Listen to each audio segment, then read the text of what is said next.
Welcome to Movies We Love Recapped.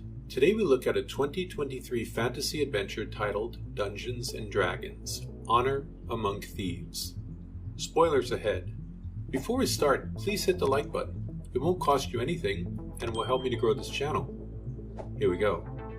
The movie begins in the frozen wasteland. A carriage grinds to a halt outside a desolate prison. The door creaks open, revealing a monstrous, orc-like creature. Inside the prison walls, he encounters his fellow inmates, the skilled bard, Ejin Darvis, and the fierce barbarian, Holga Kilgore.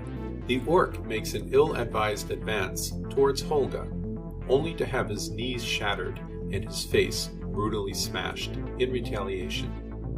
As the sun rises on the following day, Ejin and Holga are summoned before the Absolution Council to make their appeal for pardon. Ejin takes the opportunity to recount their tumultuous past. He was once married to Zia, his beloved wife, and they had a daughter named Kira. However, tragedy struck when a band of malevolent red wizards attacked their home, slaying Zia. Struggling to provide for himself and Kira, Ejin crossed paths with Holga, an outcast from her tribe. Their paths intertwined, and they resorted to a life of thievery to survive. Later, Ejin and Holga joined forces with the rookie sorcerer Simon Almar and the cunning rogue Forge Fitzwilliam. Fate took a turn when they encountered a mysterious wizard named Sophina, who sought their aid in stealing from a stronghold brimming with untold riches. Ejin eventually succumbed to the temptation when Forge revealed the keep housed the fabled Tablet of Reawakening, a powerful artifact capable of resurrecting the dead. However, their plan unraveled as Sophina's true intentions were laid bare. She ensnared Ejin and Holga in a time-freezing spell, leaving them trapped and betrayed. Ejin entrusted the tablet to Forge, urging him to protect Kira. Ejin concludes his tale, grabbing the opportune moment he and Holga seized Jarnathan, a bird-like creature, and employ him as a means of escape, shattering through a window. Embracing their newfound freedom, the two thieves resolve to track down Forge, reclaim the tablet, and reunite with Kira. In a dimly lit tavern, a fateful flyer reveals that Forge has ascended to the position of Lord in the city of Neverwinter. Ejin and Holga venture forth, but their reunion with Kira is bittersweet, as she exhibits more enthusiasm for Holga's presence than for her own father. The trio rendezvous with Forge, who has amassed great wealth from their previous heists, using it to secure his claim as Lord of Neverwinter. However, they discover that Forge has been deceiving Kira. Fueled by indignation, Ejin and Holga's attempt to confront Forge is thwarted by Sophina's treacherous magic. Holga battles the guards, buying Ejin and herself a chance to escape once more. Realizing they need a team to orchestrate a heist and liberate Kira from Forge's clutches, they turn their attention to the upcoming High Sun Games. Their search leads them to Simon, who now entertains audiences with his magical tricks. Inspired by their goal of toppling Forge, Simon eagerly joins their cause. The trio embarks on a quest to find Doric, a young druid. The team is astonished when Doric, disguised as a horse, transforms into her fearsome owl-bear form, wreaking havoc upon her enemies and liberating a captive. Afterward, they approach Doric, who shares her personal vendetta against Forge. Sophina aligns herself with Forge as his trusted advisor, concealing her true allegiance. Unbeknownst to them, Doric, who has transformed into a fly to spy on Forge's meeting, detects Sophina's presence. Evading capture, she reunites with the rest of the team and relays crucial information. The vault is protected by the arcane seal of Mordekainen. Simon doubts his ability to overcome such enchantments unless he possesses the long-lost helmet of Disjunction, a relic rumored to have been lost to time. Their journey takes them to a graveyard teeming with fallen warriors. Utilizing Simon's magic, the team temporarily revives the fallen, but they can only answer 5 questions each. The corpses reveal a trail of ownership leading to a thane named Zenk Yendar, who vowed to safeguard the helmet. They beseech Zenk to aid them in their quest. Zank shares his harrowing experience with the corruptive powers of Zast Tam, which drove him to forsake the Red Wizards and utilize his abilities for good. Their journey finally leads them to the Helmet of Disjunction, but they find themselves confronted by relentless Thayan adversaries. Fleeing for their lives, the heroes encounter a formidable dragon named Thumbershoud, who relentlessly pursues them. Cornered in a cavern, rapidly filling with water, Holga provokes Thumbershoud, diverting its attention, while Simon employs a spell to rupture a hole in the cavern, allowing them to swim to safety. Emerging from the water, the team bids farewell to Zank as he returns to his homeland.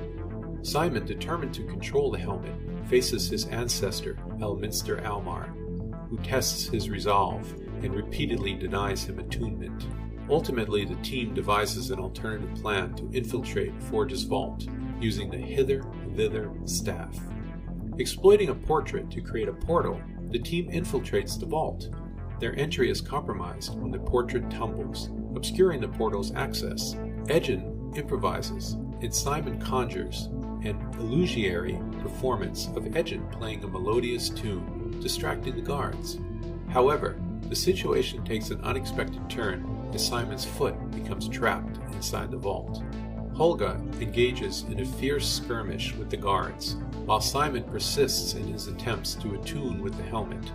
Elminster materializes once more, seeking to deny Simon, but this time Simon retaliates with a punch, defying his ancestors' doubts and forging a connection with the helmet. Empowered by his newfound magical prowess, Simon aids in fending off the guards. Simon and Holga locate the vault, only to discover it empty, revealing Forge's cunning. He has secretly relocated his stolen riches elsewhere. Before they can react, the trio, along with Doric, are captured. Edgen falls victim to Sofina's machinations, deceived by her shape-shifted guise as Kira. As Forge enters the scene, intending to imprison them all, Edgen proposes that they be allowed to participate in the High Sun Games. Forge and Sofina agree. Thrust into the treacherous Colosseum, the team finds themselves pitted against perilous challenges with a maze filled with dangerous creatures and traps, including the notorious gelatinous cube. Doric devises a plan that enables them to teleport to safety. Reaching the dock, they stumble upon Forge's boat, laden with ill-gotten wealth. Forge, clutching Kira, manipulates the situation, trying to convince her that Edgen is driven by selfish motives. In a sudden act of defiance, Holga hurls a potato at Forge's face, compelling him to release Kira. United once more, Kira joins her father and their loyal comrades aboard the boat, liberating the riches and utilizing Simon's spell to create a cascading wave that engulfs Forge. As they set sail, a dark cloud takes shape in the sky, signaling Sofina's insidious plan.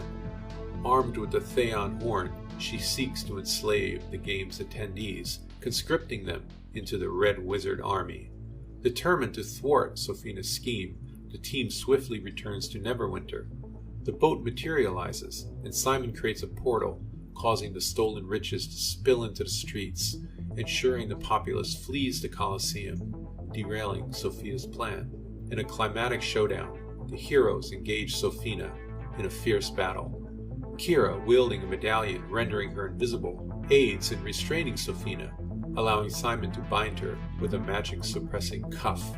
Doric transforms into her formidable owlbear form, subjecting Sofina to a brutal thrashing, ending her malevolent reign.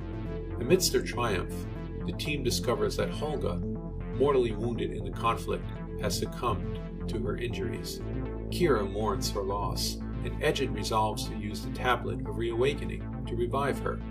The heroes celebrate their triumph. In the aftermath, Lord Never Remember reawakens, liberated from Sofina's influence, and honors the heroes with medals in recognition of their efforts in saving Neverwinter. Forge finds himself imprisoned once more, his appeal for pardon met with indifference from the council. In a desperate bid for freedom, he seeks out Jonathan, only to discover that the council has moved their meeting to a windowless chamber. Forge's futile charge into the solid wall symbolizes the collapse of his ambitions and his eventual confinement. Thanks for watching. If you enjoyed this recap, please hit the like and subscribe button. to see more recaps just like this. See you next time.